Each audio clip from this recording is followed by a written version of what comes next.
Bismillahirrahmanirrahim. Assalamualaikum warahmatullahi wabarakatuh. Tahukah kamu bahwa terdapat dosa yang lebih besar dibandingkan dengan berzina dan membunuh bayi hasil dari zina? Bahkan dosa ini lebih besar 1000 kali lipat dibandingkan dengan dosa zina. Berhati-hatilah karena perbuatan ini banyak sekali yang melakukannya. Kira-kira dosa apakah itu? Dikisahkan pada suatu senja yang lenggang di zaman Nabi Musa alaihissalam, terlihat seorang wanita berjalan terhuyung-hayang. Pakaiannya yang serba hitam menandakan bahwa ia berada dalam duka cita yang mencekam. Tudung kepalanya menangkup rapat hampir seluruh wajahnya tanpa hias muka atau perhiasan menempel di tubuhnya. Kulit yang bersih, badan yang ramping, dan roman mukanya yang ayu tidak dapat menghapus kesan kepedihan yang telah meroyak hidupnya. Ia melangkah terseret-seret mendekati kediaman Nabi Musa alaihissalam. Diketuknya pintu perlahan-lahan sambil mengucapkan salam. Maka terdengarlah ucapan dari dalam, "Silahkan masuk." Perempuan cantik itu pun lalu berjalan masuk sambil kepalanya terus menunduk. Air matanya berderai tatkala ia berkata, "Wahai Nabi Allah, tolonglah saya. Doakan saya agar Tuhan berkenan mengampuni dosa keji saya." "Apa dosamu wahai wanita ayu?" tanya Nabi Musa alaihissalam sambil terkejut. "Saya takut mengatakannya," jawab wanita ayu tersebut. "Katakanlah, jangan ragu-ragu," desak Nabi Musa. Maka perempuan itu pun secara ketakutan bercerita, "Saya telah berzina." Kepala Nabi Musa terangkat, hatinya tersentak.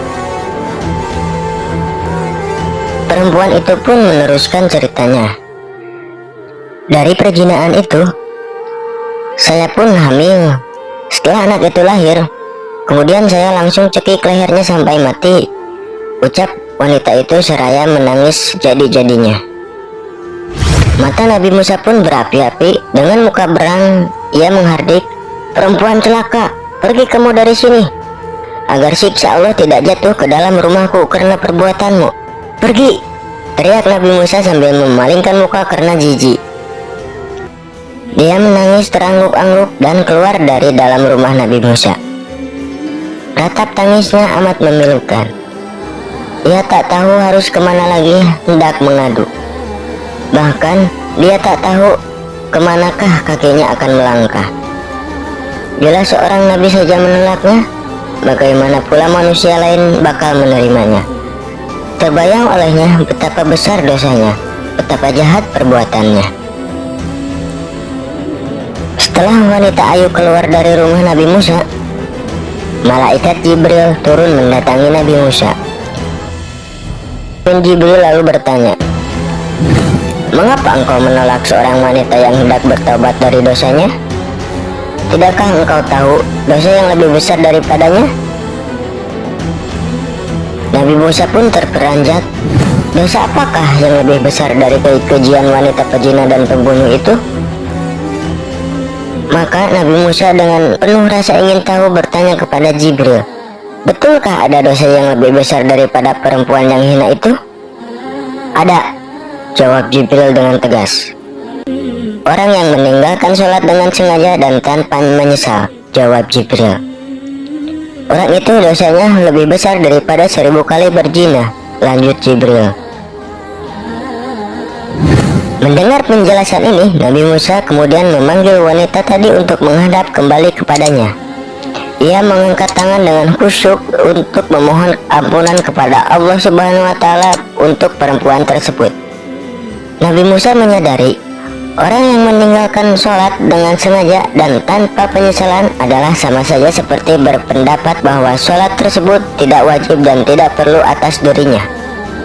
Berarti ia seakan-akan menganggap remeh perintah Allah Subhanahu wa Ta'ala, bahkan seolah-olah menganggap Allah tidak punya hak untuk mengatur dan memerintah hambanya.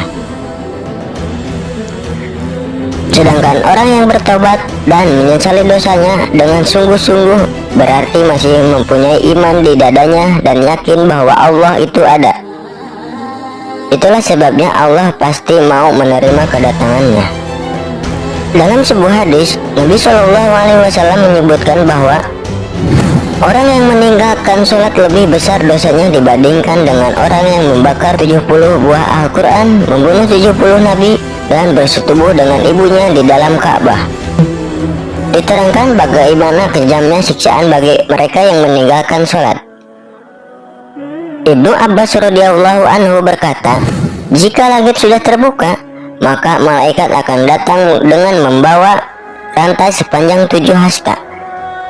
Rantai tersebut akan digantungkan kepada orang yang tidak melaksanakan sholat, kemudian dimasukkan ke dalam mulutnya dan akan dikeluarkan dalam duburnya. Kemudian malaikat mengumumkan, ini adalah balasan orang yang menyepelekan perintah Allah.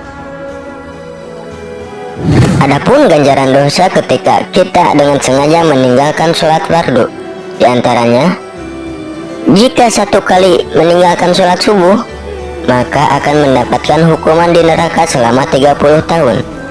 Sedangkan satu hari di neraka sama dengan 60 tahun di dunia. Maka artinya satu kali dengan sengaja meninggalkan sholat subuh, maka bersiaplah untuk menerima siksa di neraka selama 60 tahun lamanya. Jika meninggalkan satu kali sholat zuhur, ganjaran dosanya sama dengan membunuh 1000 umat muslim. Jika meninggalkan satu kali sholat asyar, sama dengan dosanya meruntuhkan Ka'bah. Jika meninggalkan satu kali sholat maghrib, sama dengan dosa berzina dengan ibunya apabila laki-laki, atau berzina dengan ayahnya jika ia perempuan.